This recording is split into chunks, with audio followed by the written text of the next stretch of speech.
تو یہودیوں میں ایک اعلان ہوا کہ اگر یہ علی بن ابی طالب قلعے کے اندر گھس گیا تو خیبر قیامت تک ہمارے ہاتھ میں نہیں آ سکتا، اپنی طاقت لگا دو۔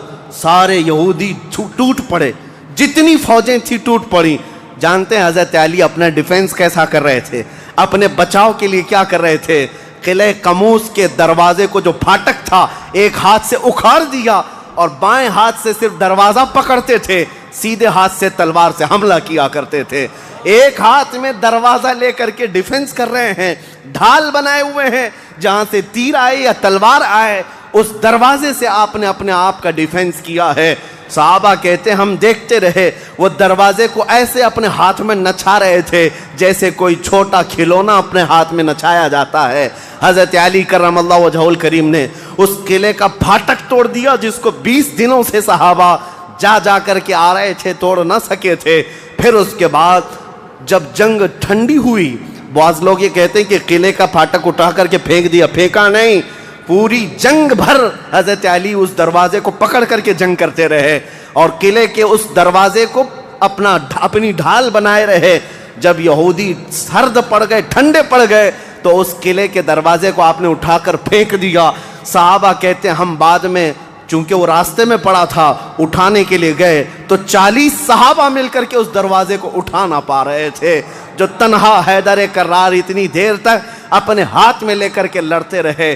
کون ہے یہ حیدر کرار؟ وہ 6 ہجری کا ایک واقعہ ہے، اس واقعے کو جنگ خیبر کہا جاتا ہے۔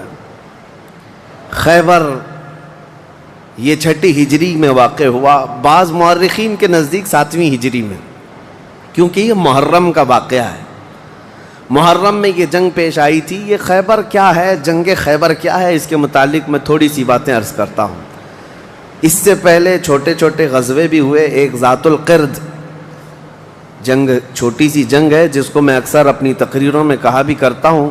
عبد الرحمن فزاری قارہ کا رہنے والا ایک شخص 400 لوگوں کو لے کر آیا تھا ذات القرد۔ مدینے سے قریب ایک چراگاہ تھی جہاں رسول اللہ صلی اللہ علیہ وسلم کی اونٹنیاں چرتی تھیں اور کھجوروں کے باغیچے تھے۔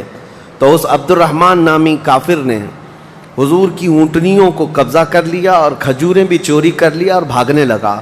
اس وقت مدینے کے ایک صحابی حضرت سلمہ بن اکوا رضی اللہ تعالیٰ عنہ اکیلے تھے۔